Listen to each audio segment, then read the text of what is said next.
पादप तंतु और जंतु तंतु। इस वीडियो में पादप तंतु कपास, जूट, सेमल, नारियल और जंतु तंतु। अरे दीदी, ये तो कपास का खेत है ना? आप हमें यहाँ क्यों लाई हैं?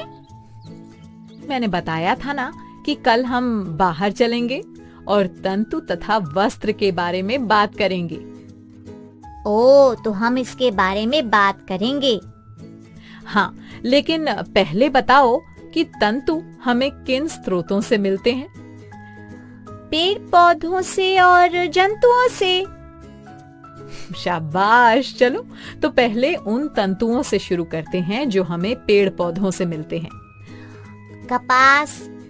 अरे वाह खोजी, याद है तुम्हें। तो चलो सबसे पहले कपास की ही बात करते हैं आज। कपास ही वो पादप या पौधा है जिससे हमें सूती कपड़ों के लिए तंतु मिलते हैं। सच दीदी? हाँ बच्चों, इन कपास के पादपों से हमें मिलती है रुई। दीदी, रुई तो रजाई, गद्दे, तकिए में भी भरी जाती है ना? और दिया जलाने के लिए बाती भी तो रुई से ही बनती है ना दीदी? हाँ सवाली, सही कहा। अच्छा चलो, तुम लोगों को इस रुई से तंतु बनाकर दिखाती हूँ। आप बना सकती हैं? हाँ, तुम लोग भी बना सकते हो। बस जैसे दिए की बाती बनाते हैं ना, वैसे ही करना है, लेकिन बहुत थोड़ी सी रुई लेकर। अरे वाह दीदी, ये तो एकदम धागे जैसा बन गया। हाँ खोजी, यही तो मैं दिखाना चाह रही थी तुम सबको। लेकिन अगर हाथ से ऐसे तंतु बनाएंगे तब तो बहुत ज्यादा समय लगेगा ना। तो तकली नामक यंत्र या चरखे की सहायता से कपास के तंतुओं से धागा बनाया जाता है। अब तो मशीनों से भी तंतु बनाए जाते हैं। अच्छा, एक और बात बताती हूँ बच्चों। कपास से कई तरह के कागज भी बनाए जाते हैं। अरे वाह दीदी, इसका मतलब कपास तो बहुत काम की चीज है। हाँ खोजी, सही कहा तुमने। लेकिन कपास की खेती भारत के कुछ राज्यों में ही ज्यादा हो पाती है, जैसे महाराष्ट्र, गुजरात, तमिलनाडु, मध्य प्रदेश, आंध्र प्रदेश, राजस्थान और पंजाब आदि। ऐसा क्यों दीदी? सवाली, क्योंकि कपास की खेती के लिए काली मिट्टी और जलवायु उष्ण होनी चाहिए। काली मिट्टी में नमी को अपने अंदर बनाए रखने की क्षमता ज्यादा होती है, इसलिए इसकी खेती के लिए वर्षा का पानी ही काफी होता है। अगर मैं कपास का पौधा लगाऊं तो मुझे कितने दिन में रुई मिल जाएगी? समझाती हूँ। कपास के बीज बसंत ऋतु में बोए जाते हैं और लगभग 2 महीने में कपास की झाड़ी तैयार होकर फूलों से भर जाती है। इसके बाद हफ्ते भर में फूल के दलपुंज यानी पंखुड़ियां गिर के इन पर नींबू के आकार के फल दिखाई देते हैं। इन्हें कपास गोलक और अंग्रेजी में कॉटन बॉल्स कहते हैं। जब ये सूखकर फट जाते हैं तो इनमें से कपास के बीज दिखाई देते हैं, जिन्हें बिनौले कहते हैं। इन बिनौलों के नीचे से रुई के रूप में सफेद तंतु निकलते हैं। जब ये सफेद तंतु पूरी तरह से तैयार हो जाते हैं, उसके बाद कपास बॉलों से कपास को हाथों से निकाल लिया जाता है। अच्छा दीदी। और हाँ, निकालने के बाद कपास को इसके बीजों से कंकतन द्वारा अलग किया जाता है। इस प्रक्रिया को कपास ओटना, अंग्रेजी में गिनिंग कहते हैं। पहले कपास हाथों से ओटी जाती थी, लेकिन आजकल मशीनों का प्रयोग भी किया जाता है। दीदी, आपको तो कपास की खेती की बहुत जानकारी है। हाँ सवाली, तुम लोगों को ये सब बातें पढ़ाने से पहले मैं सब समझ कर जो आती हूँ। चलो अब एक और पौधे के बारे में जानते हैं जिससे हमें तंतु मिलते हैं। ये है पटसन का पौधा। भारत में पटसन की खेती मुख्य रूप से पश्चिम बंगाल, बिहार और असम में होती है। पटसन की खेती कैसे होती है दीदी? पटसन के बीज वर्षा ऋतु में बोए जाते हैं। इसके पौधे 8 से 10 फीट लंबे होते हैं।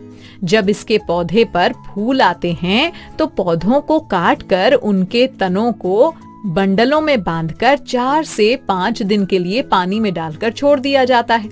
ऐसा करने से तने पानी में गल जाते हैं और इन तनों पर तंतु साफ दिखाई देने लगते हैं। इसे पटसन की रेटिंग कहते हैं। फिर तनों को पानी से निकालकर उनके ऊपर से तंतुओं को हाथों द्वारा अलग किया जाता है। इन तंतुओं से बने धागे कपास के तंतुओं से बने धागों से ज्यादा मजबूत होते हैं।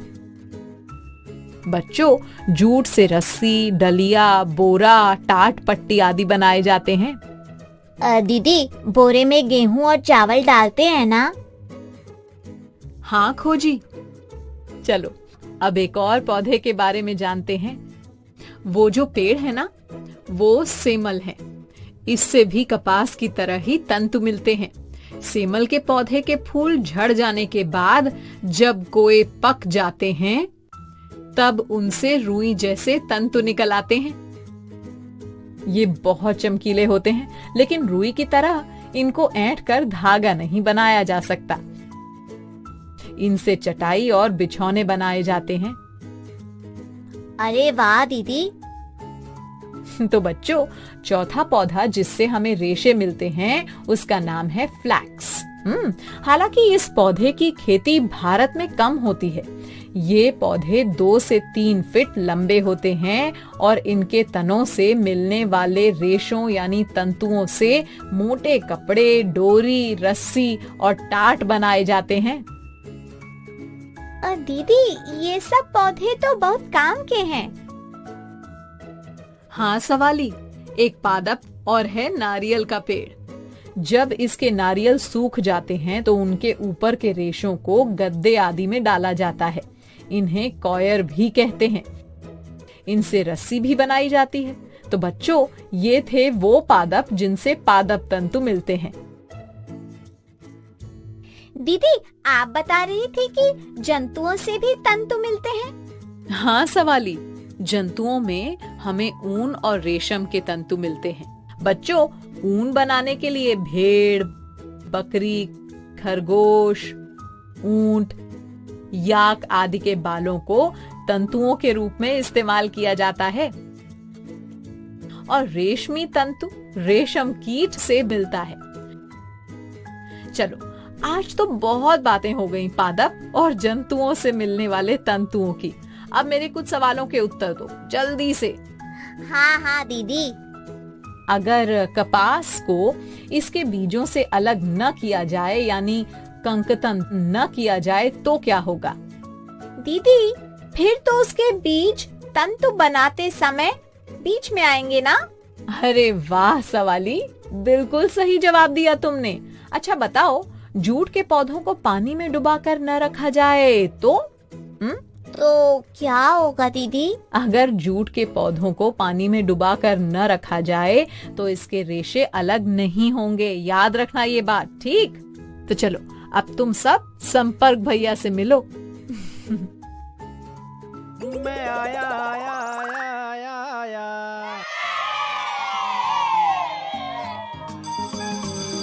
ओके बच्चों, बाय बाय बाय। बच्चों, अब मैं जाती हूँ, कल फिर मिलने आती हूँ। इंग्लिश में अब होंगी बातें, मैथ सीखेंगे हंसते गाते। पहेली, किस्से और कहानी सुनना अब तुम मेरी जुबानी। बात बड़ी है सीधी सीधी, मैं हूँ आपकी संपर्क दीदी।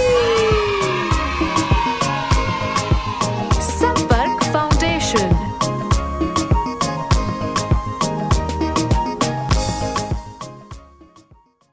आपको ये वीडियो देखकर मजा आया ना? अगर आप इस वीडियो से संबंधित अन्य संसाधन जैसे कि अन्य वीडियो, गतिविधियां, क्विज इत्यादि देखना चाहते हैं तो अभी डाउनलोड करें संपर्क स्मार्ट शाला मोबाइल एप्लीकेशन। और हाँ, अगर आपको ये वीडियो अच्छा लगा हो तो इसे जरूर लाइक करें। और भी नए नए वीडियोस देखने के लिए सब्सक्राइब बटन पर क्लिक करना न भूलें। मिलते हैं बहुत जल्द YouTube और संपर्क स्मार्ट शाला ऐप पर।